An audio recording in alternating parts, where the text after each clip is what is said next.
बड़ी। तो हमने पिछले लेक्चर में प्रीवियस लेक्चर में इट मीन्स लेक्चर 04 में ओम्स लॉ डिस्कस किया और ऐसे फैक्टर डिस्कस किए जिस पे रेजिस्टेंस डिपेंड होता है। ठीक है, आज हम जो स्टार्ट करने जा रहे हैं वो है कम्बिनेशन ऑफ रजिस्टर्स। क्या है? Combination of registers. आज का टॉपिक है कम्बिनेशन ऑफ रजिस्टर्स। ठीक, देखिए इसमें क्या है, दो है। एक रजिस्टर जब सीरीज में होता है तो क्या फार्मूला होता है, एक रजिस्टर जब पैरेलल में होता है तो क्या फार्मूला होता है। ठीक है ना। तो कॉम्बिनेशन ऑफ रजिस्टर मतलब रजिस्टर किस किस कॉम्बिनेशन में हैं। तो यहाँ पर केवल हमें दो कॉम्बिनेशन पढ़ने हैं। क्या क्या? पहला सीरीज, दूसरा पैरेलल। तो सबसे पहले इसमें डाल लीजिए रजिस्टर्स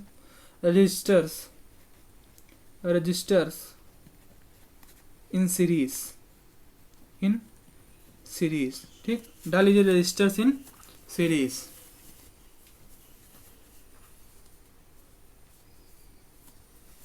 ठीक, इसमें देखिए रजिस्टर्स इन सीरीज में क्या होता है। मान लीजिए एक हमारी ये सर्किट है। ठीक,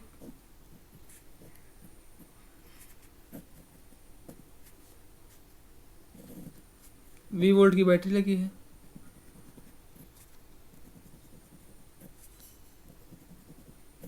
ठीक, ये R1 रेजिस्टेंस है, ये R2 रेजिस्टेंस है, ये R3 रेजिस्टेंस है। मान लीजिए I करंट इसमें फ्लो हो रही है। ठीक है, कौन सी करंट है? I करंट फ्लो हो रही है। V वोल्ट का बैटरी है और रेजिस्टेंस है R1, R2, R3। तो देखिए सीरीज में है। ये किस में है? सीरीज में है। क्यों सीरीज में है? क्योंकि ये तीनों एक साथ जुड़े हैं। क्योंकि जो करंट इसमें जाएगी वही करंट इसमें भी जाएगी, जो करंट इसमें जाएगी वही करंट इसमें भी जाएगी। देखिए करंट को आप वाटर सपोज कीजिए, करंट को आप क्या सपोज कीजिए? वाटर, पानी। मान लीजिए ये जो है क्या है? पाइप है। ठीक है, पानी जा रहा है, ये पाइप है। तो जो पानी जाएगा इसी पाइप से होते हुए जाएगा। अच्छा, क्या इस पाइप में मान लीजिए यहाँ भी कोई पाइप है, ठीक है ना, सेमी पाइप है। तो क्या इस पाइप में जो पानी जाएगा वही पानी इस पाइप में भी तो जाएगा भाई। पाइप की एरिया सेम है, ठीक है ना, पाइप की एरिया सेम है। तो जितना पानी यहाँ से पास होगा, यहाँ से R1 से, उतना पानी R2 से भी तो पास होगा कि नहीं। तो वही कह रहे हैं कि जब करंट रेजिस्टेंस से सेम पास हो तो समझ लीजिए वो किसमें है? सीरीज में हो। या फिर ऐसा बोल दीजिए जब करंट डिवाइड ना हो। मान लीजिए अभी यहाँ एक और रेजिस्टेंस से कोई लगा होता तो कुछ करंट इसमें जाती, कुछ करंट इसमें जाती, करंट डिवाइड हो गई ना। लेकिन जब करंट डिवाइड ना हो तो उस समय वो वाला केस कैसा होता है? सीरीज वाला। ठीक है ना। अच्छा देखिए, इतना समझ में आ गया। अब देखिए इस रेजिस्टेंस के अक्रॉस हम ओम्स लॉ निकालेंगे। ओम्स लॉ हम जानते हैं, क्या जानते हैं? V equals to I R. Ohm's law होता है कि नहीं? सभी लोग जानते हैं, डिस्कस किया था। अगर नहीं पढ़ा है तो पिछले लेक्चर में जाके देखिए। We know that V equals to I R. ठीक है, हम जानते हैं V equals to I R होता है। ठीक है, अच्छा तो ये R1 के लिए, R1 के लिए देखिए क्या होगा। V equals to I, resistance है R1। ठीक है, R2 के लिए I R2, R3 के लिए I R3। ठीक है, I R3। अब हम इन तीनों को ऐड कर देंगे भाई। ये जो वोल्टेज है इन तीनों वोल्टेज के सम के इक्वल तो होगा भाई। जितने वोल्ट की बैटरी होगी लगभग उतने तो यहाँ पास होगा। तीनों को मिलाकर इतना ही तो आएगा। तो हम कह सकते हैं V इक्वल्स टू ये V1 V2 V3 समझ लीजिए। V1 plus V2 plus V3 है कि नहीं। इसको सबको ऐड कर दो। V equals to I R1 plus I R2 plus I R3। तो V इक्वल्स हो जाएगा आई R1 plus R2 plus R3 हो गया। अब यहाँ V इक्वल्स टू क्या होता है? आई आर। तो यहाँ V की वैल्यू हम आई आर रख सकते हैं। तो यहाँ I R is equals to I R1 plus R2 plus R3। I से आई कैंसिल हो जाएगा। ठीक, तो R is equals to R1 plus R2 plus R3 बचेगा। ये क्या लिखेंगे? R S. आर रेजिस्टेंस किसमें? सीरीज में। यस किसको डिनोट कर रहा है? सीरीज को। ठीक है ना, क्योंकि हम पढ़ रहे हैं रेजिस्टेंस इन सीरीज। तो आर यस। तो जो रेजिस्टेंस निकालने का फार्मूला होगा सीरीज में, टोटल रेजिस्टेंस, वो क्या होगा? R1 plus R2 plus R3। ठीक है, अच्छा मान लीजिए ये नंबर ऑफ रेजिस्टेंस है तो plus dot dot dot dot RN तक हम कहाँ ले जाएंगे? डॉट डॉट डॉट RN तक ऐड कर देंगे। ठीक है ना। अगर एन है तो अगर इतना है तो इतना कर देंगे, मतलब जितने रेजिस्टेंस हो गए, अगर 4 है तो R1 plus R2 plus R3 plus R4, 5 है तो R1 plus R2 plus R3 plus R4, लेकिन कब, जब सीरीज में होंगे तभी, ठीक है ना। और अच्छा एक बात और ध्यान नोट कर लीजिए यहाँ पर कि in series combination current is same across each resistor and potential difference V, ठीक है ना, V is different across each resistor। ठीक, कह रहा है कि जो इसके अक्रॉस करंट होगा, इसके ये सीरीज वाले में सब सेम रहेगा। अगर आई करंट इसमें से पास हो रही होगी तो आई करंट इससे भी जाएगी, और अगर आई इससे जा रही है तो आई इससे भी जाएगी।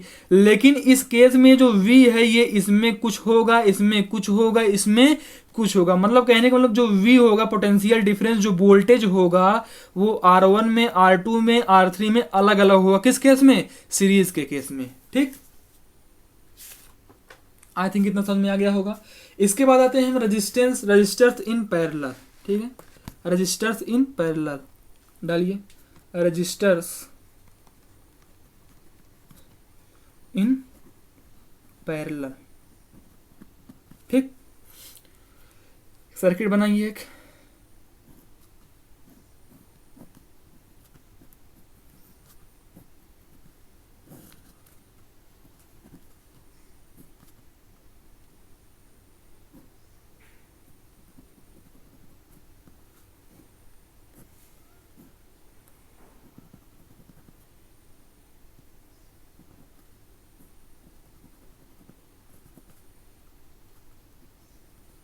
R1 है, R2 है, R3 है, आई करंट फ्लो हो रही है। ठीक है, क्लियर है इतना।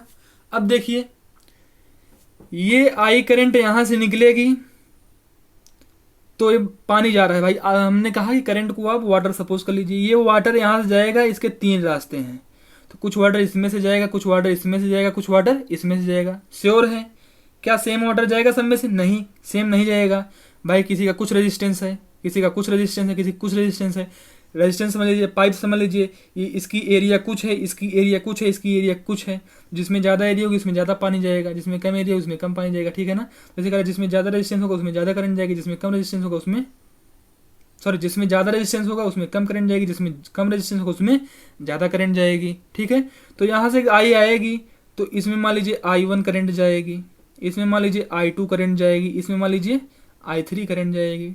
पक्का, क्योंकि यहाँ से आई आ रही है, यहाँ से पानी आ रहा है, तो पानी कुछ उसमें जाएगा, कुछ इसमें जाएगा, कुछ इसमें जाएगा। तो करंट यहाँ आई आ रही है तो कुछ इसमें आई जाएगी, कुछ इसमें आई जाएगी, कुछ इसमें आई जाएगी।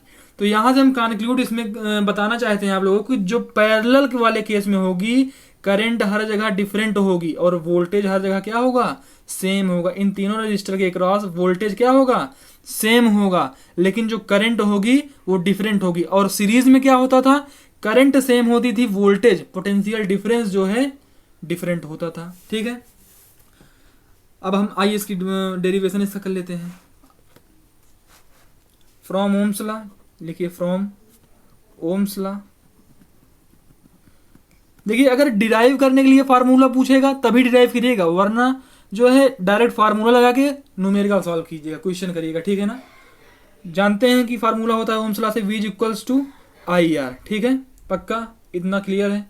अब इसमें I1 करंट जा रही है, पक्का जा रही है, तो लिख दीजिए V इक्वल्स टू IR होता है तो I equals to V upon R होगा कि नहीं। I इक्वल्स टू, ये I यहीं रहेगा, ये R नीचे चला आएगा, तो I V upon R is equals to I हो गया। ठीक है, तो I1 में कितना जाएगा भाई, वोल्टेज तो सेम ही रहेगा, तो V अपान R1। I2 में कितना जाएगा, V अपान R2। I3 में कितना जाएगा, V अपान R3। ठीक, अब देखिए इतना हो गया। अच्छा ये बताइए, क्या I equals to I1 plus I2 plus I3 हो सकता है कि नहीं। देखिए यहां से देखिएगा,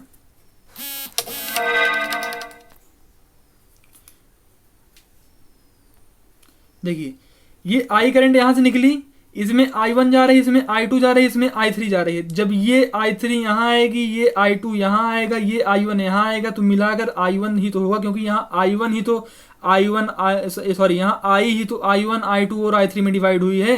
तो यहाँ तीनों जब मिलेंगे तो यहाँ I होगा कि नहीं होगा, पक्का होगा। तो हम वहीं से इसको कंक्लूड करना चाह रहे हैं कि I equals to I1 plus I2 plus I3 होगा कि नहीं होगा, श्योर है। तो यहाँ से I1 I2 I3 की वैल्यू रख दीजिए, तो I इक्वल्स टू हो जाएगा V अपान R1 प्लस V अपान R2 प्लस V अपान R3, पक्का हो गया। अब देखिए I इक्वल्स टू V तीनों में सेम है तो कॉमन ले लिए, V ऊपर कॉमन आ गया तो 1 upon R1 plus 1 upon R2 plus 1 upon R3। अब फार्मूला क्या होता है, I इक्वल्स टू देखिए यहाँ V अपान R, फार्मूला लग दीजिए, तो V upon R equals to V bracket में 1 upon R1 plus 1 upon R2 plus 1 upon R3। V से V कैंसिल हो गया, तो V इक्वल्स टू आ गया, sorry 1 upon R equals to आ गया, यहाँ RP हो जाएगा, क्योंकि R रेजिस्टेंस किसमें है, पैरेलल में है, पैरेलल वाला केस पढ़ रहे हैं तो यहाँ RP हो जाएगा। तो 1 upon R1 plus 1 upon R2 plus 1 upon R3, ठीक है। ये क्या हो गया, फार्मूला हो गया पैरेलल का रेजिस्टेंस फाइंड करने के लिए। अच्छा यहाँ P की जगह आपको इक्विवेलेंट भी कभी कभी लिखा मिलेगा, ठीक है ना, R इक्विवेलेंट, ठीक है। अच्छा आइए इस पे एक न्यूमेरिकल कर लेते हैं। देखिए हम बना रहे हैं सर्किट एक, मान लीजिए ये सर्किट हमने बनाई, प्लस माइनस ये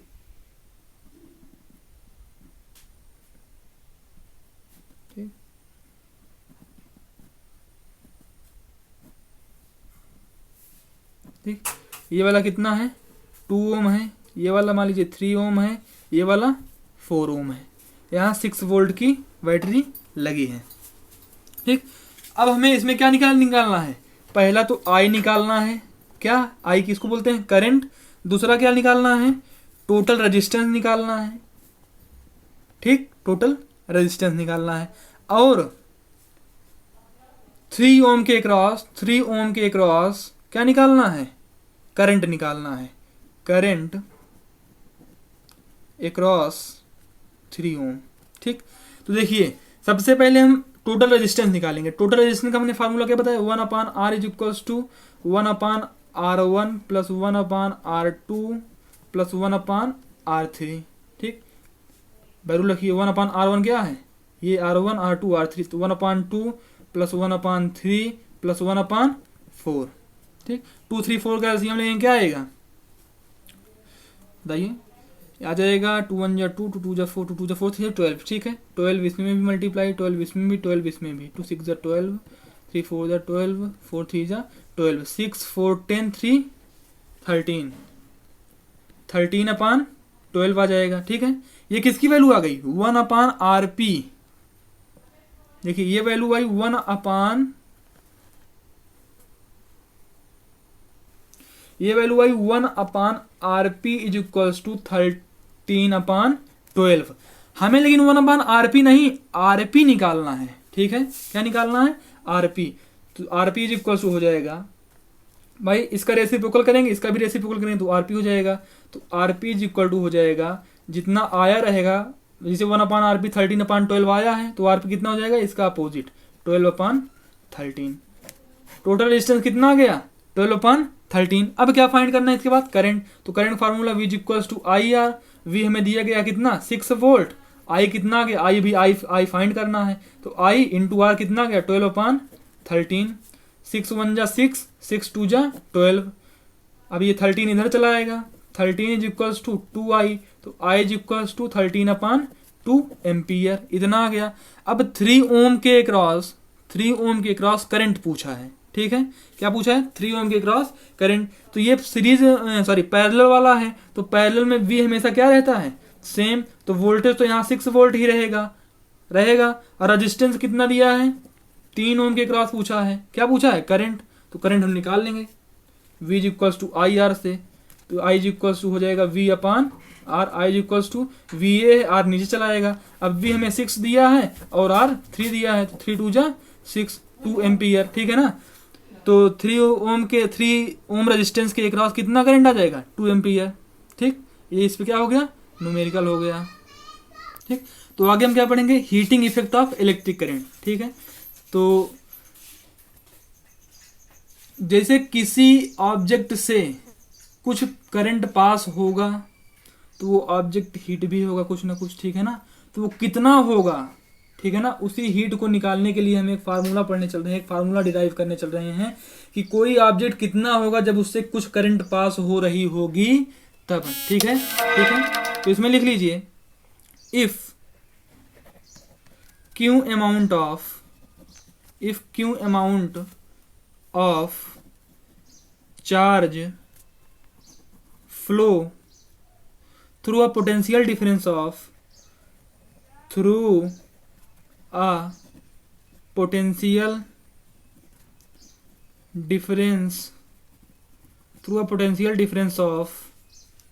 V, then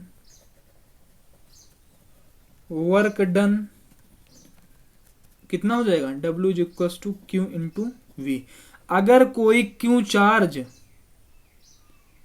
वोल्टेज V में फ्लो हो रहा है, मान लीजिए किसी ऑब्जेक्ट में V वोल्ट है और क्यू चार्ज फ्लो हो रहा है, मान लीजिए एक ऑब्जेक्ट है या फिर एक कंडक्टर है, इसमें वोल्टेज कितना है V वोल्ट और क्यू चार्ज फ्लो हो रहा है, तो वर्क डन इसमें कितना हो जाएगा, W is equal to Q into V, पक्का, ठीक है। तो अच्छा, हम ये भी जानते हैं, इसको इक्वेशन फर्स्ट सपोज कर लो, लिखो we know that I is equals to Q upon T। Current से, करंट का फार्मूला पढ़ा था ना, charge per unit time is called electric current. तो I is equals to Q upon T। तो यहां से Q की वैल्यू निकाल लो, तो Q इज इक्वल्स टू, ठीक, तो Q इज इक्वल्स टू क्या हो जाएगा, IT, ठीक। अब इस Q की वैल्यू इस इक्वेशन फर्स्ट में हम पुट कर देंगे, तो देखिए क्या हो जाता है, W is equals to I T into V, इतना हुआ कि नहीं, Q की वैल्यू यहां रखे तो ITV हो गया, हुआ। W इज इक्वल्स टू, ये इसको सीक्वेंस थोड़ा लिख लो, W is equals to VIT, इतना समझ में आ गया। अब आगे देखिए, हम ओम्स लॉ से जानते हैं, फ्रॉम ओम्स लॉ, इसमें लिखिए from Ohm's law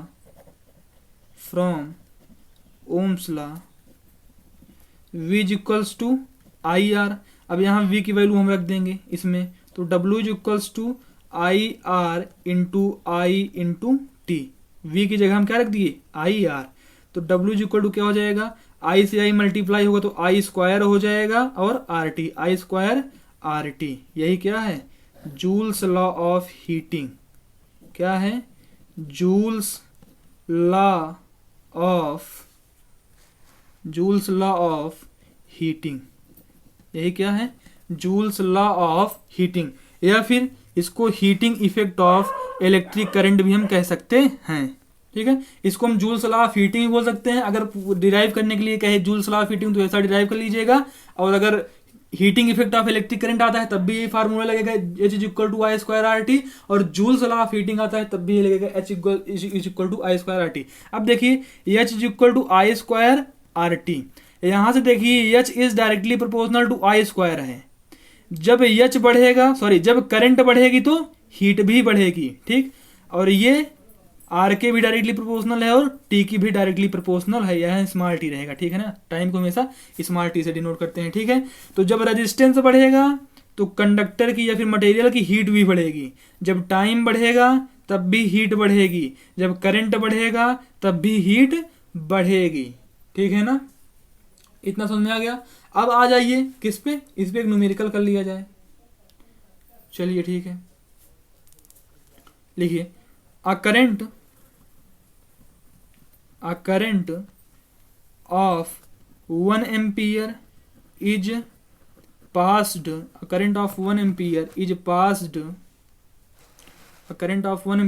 passed through a resistor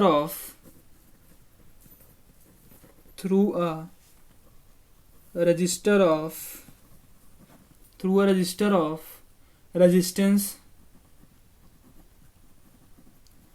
20 ohm, ठीक, for 1 minute.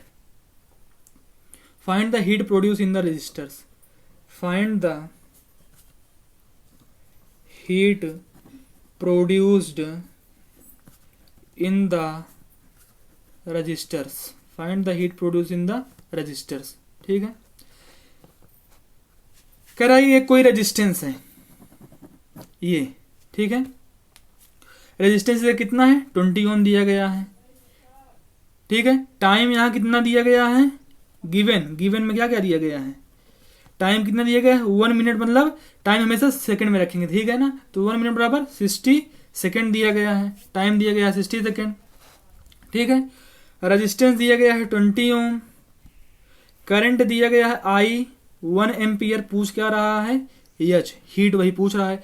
तो कह रहा है ये एक रेजिस्टेंस है, रजिस्टर है, इससे 20 ओम का इसका रेजिस्टेंस है, इसमें से अगर 1 एम्पियर करंट 1 मिनट के लिए पास हो रही है तो ये कितना हीट होगा। तो हम जानते हैं, लिखिए वी नो दैट, ठीक है, ये सब स्टेप है, वी नो दैट वेट सब बढ़िया एकदम लिख के करेंगे ना तो नंबर स्टेप मार्किंग होती है, नंबर अच्छे मिलेंगे, ठीक है, डायरेक्ट नहीं करना है। तो H is equals to I square R T, I हमें दिया गया है 1 एम्पियर, तो एच इक्वल टू 1 का स्क्वायर, आर हमें दिया गया है 20 ओम, तो इंटू 20, टी हमें दिया गया है 60, तो इंटू 60, तो H equal to 1 into 20 into 60, तो एच इक्वल टू कितना आ जाएगा 1200 जूल।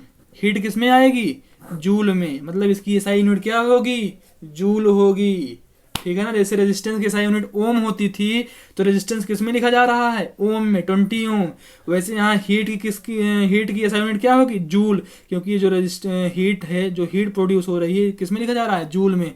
तो कितनी हीट प्रोड्यूस होगी इस रेजिस्टेंस से, 1200 जूल, मतलब 1200 जूल, ठीक है। अच्छा, अब आ जाइए इसके एप्लीकेशंस पर, ठीक है ना, इसके कुछ एप्लीकेशंस भी हैं, ठीक है ना। तो आइए इसके एप्लीकेशन देखते हैं, ठीक। Application of joules law of heating, या फिर heating effect of electric current, ठीक है ना।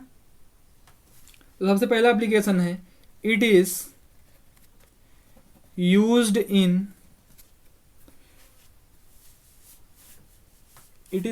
इन इलेक्ट्रिक आयरन, मतलब प्रेस, इलेक्ट्रिक वाटर हीटर,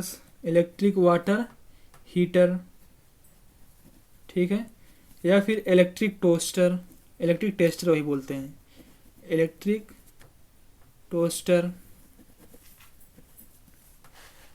ठीक। मतलब इसका एप्लीकेशन, मतलब ये कहाँ कहाँ यूज होता है, तो ये कहाँ यूज होता है, इलेक्ट्रिक आयरन प्रेस में भी यूज होता है इसका, इलेक्ट्रिक वाटर हीटर में भी, ठीक है ना, जो वाटर को हीट करता है, और इलेक्ट्रिक टोस्टर में, या फिर एटसेट्रा, बहुत सारे हैं, ठीक है, ज़्यादा मत जानिए आप, थोड़ा ही, ठीक है ना। और इसका कहाँ यूज है, सेकंड लिखिए, इलेक्ट्रिक फ्यूज में, इलेक्ट्रिक फ्यूज है इसका सेकंड एप्लीकेशन। थर्ड एप्लीकेशन है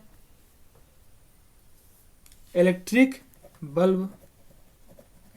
बल्ब में भी यूज होता है, ठीक, इतना, ठीक है ना। 3 एप्लीकेशन है, बहुत है, ठीक है ना। अच्छा, जूल्स लॉ ऑफ हीटिंग हो गया, इस पे न्यूमेरिकल हो गए, ठीक है। अब ये जो इलेक्ट्रिसिटी चैप्टर है, इसका अब हम लास्ट टॉपिक पढ़ने जा रहे हैं, जो कि है इलेक्ट्रिक पावर। क्या है, इलेक्ट्रिक पावर। तो हेडिंग डाल लीजिए, इलेक्ट्रिक पावर, इलेक्ट्रिक पावर। देखिए,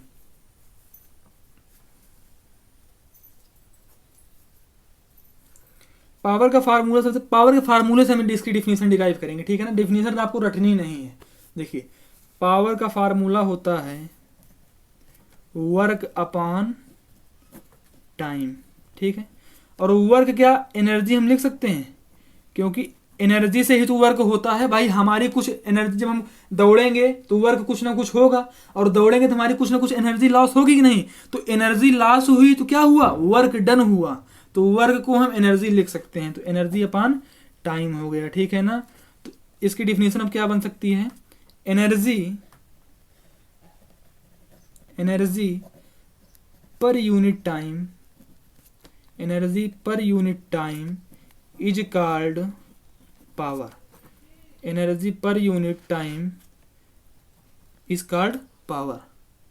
ठीक, क्या है, energy per unit time is called power. देखिए energy per unit time is called power, ठीक है ना। अब पावर का फार्मूला क्या होता है, W अपॉन टी, ठीक है ना। चाहे वर्क डन पर यूनिट टाइम लिखिए, चाहे एनर्जी पर यूनिट टाइम लिखिए, बात दोनों एक ही है, ठीक है ना।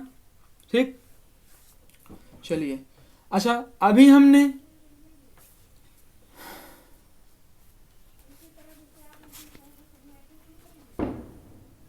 देखिए अभी हमने कुछ टाइम पहले पढ़ा W is equals to I square R T.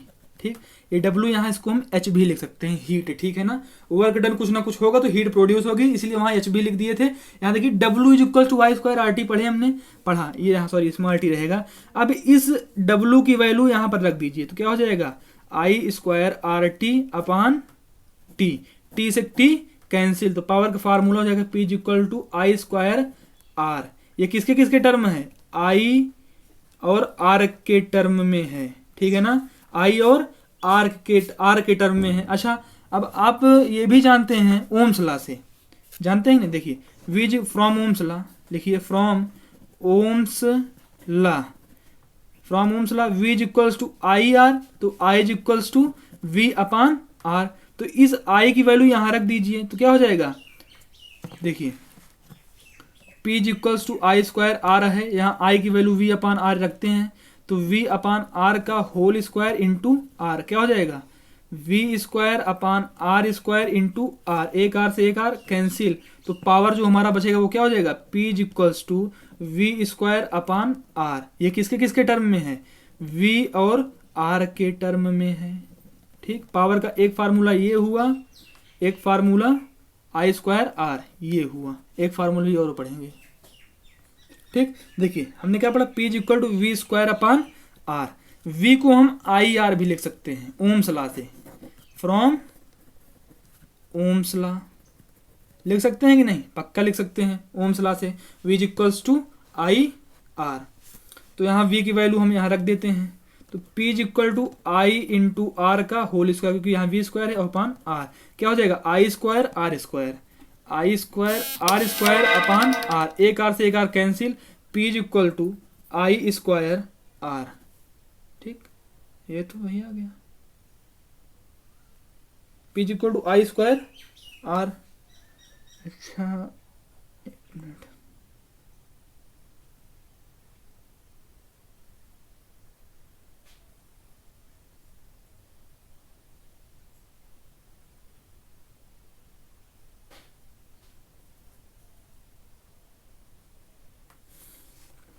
Are की हम जगह लिख सकते हैं, हाँ देखिए क्या है, इसको काट दीजिए, इसमें ये फार्मूला आपने पढ़ लिया, ठीक है ना। देखिए जो सेकंड फार्मूला है, देखिए P is equal to V square R अभी आपने पढ़ा, ठीक है। अब V is equal to I R होता है ओम्स लॉ से, तो यहाँ से R की वैल्यू हो जाएगी V अपान आई, R की वैल्यू क्या हो गई, V अपान आई। अब इस R की वैल्यू यहाँ रख दो, तो P इज इक्वल टू हो जाएगा V स्क्वायर अपान V अपान आई, ये ऊपर जाएगा I, ये V नीचे रहेगा, तो हो जाएगा V स्क्वायर इंटू आई अपान V, एक V से एक V कैंसिल, तो पावर इज इक्वल टू हो जाएगा V आई। ये तीसरा टर्म फार्मूला होगा, किसके किसके टर्म में, V और I के टर्म में, ठीक है ना। तो पावर के अपने तीन फार्मूले पढ़े, एक I और R के टर्म में, एक V और R के टर्म में, एक V और I के टर्म में, ठीक है ना। जब जो दिया रहेगा तब वो फार्मूला आप लगा लीजिएगा, ठीक है ना। अच्छा SI यूनिट की इसकी बात कर लेते हैं, इसकी SI यूनिट क्या होती है, तो लिख लीजिए SI unit of power is what, WAT, और कैसी क्वांटिटी है, पावर इज स्केलर क्वांटिटी, ठीक है ना। ये कौन सी क्वांटिटी है, पावर इज स्केलर क्वांटिटी, ये स्केलर क्वांटिटी है, इसकी यूनिट क्या होती है? वाट। अच्छा, अब 1 वाट की डेफिनेशन, अच्छा 1 मिनट और देख लीजिए, 1 किलोवाट में कितने वाट होते हैं? तो 1 किलोवाट में 1000 मतलब 1000 वाट होते हैं। 1 किलोवाट में 1000 वाट होते हैं, ठीक है ना। एक पॉइंट नोट करके लिख लीजिएगा नोट में, जो वाट है ये स्मॉल यूनिट है पावर की। What is the smallest unit of power, ठीक है ना। ये जो वाट यूनिट है पावर की, ये सबसे छोटी यूनिट होती है पावर की, ठीक है ना। और अगर 1 किलोवाट में कितने जूल होते हैं ये पूछा जाए तो बता दीजिएगा, 1 किलोवाट आवर में कितने जूल होते हैं? तो 3.6 इंटू 10⁻6 जूल होते हैं, या फिर 3.6 मेगा जूल होते हैं। अगर जूल में पूछे 1 किलोवाट आवर में कितने जूल होते हैं तो 3.6 इंटू 10⁻6 जूल, और अगर मेगा जूल ने पूछे 1 किलोवाट आवर में कितने मेगा जूल होते हैं तो 1 किलोवाट आवर में 3.6 मेगा जूल होते हैं, और 1 किलोवाट आवर में अगर जूल पूछे तो 1 किलोवाट आवर में 3.6 इंटू 10⁻6 जूल होते हैं, ठीक है। चलिए इस पे जो है पावर वाले पे एक हम न्यूमेरिकल कर लेते हैं। क्वेश्चन है, अ करंट ऑफ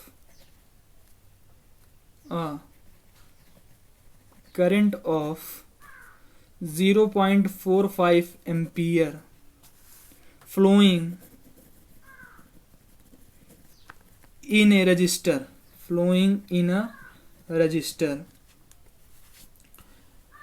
dissipate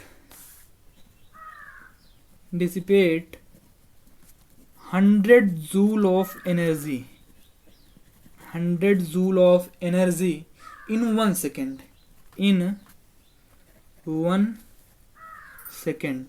ठीक। 100 joule of energy in 1 second. Calculate the resistance of register.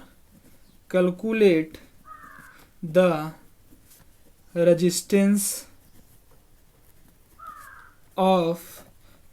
Resistance of register, ठीक। कह रहा है करंट है, किसी रजिस्टर में फ्लो हो रहा है, उसमें एनर्जी कितनी है? 100 जूल। अच्छा, एनर्जी की बात कर ली तो हम समझ लीजिए पावर, ठीक है ना।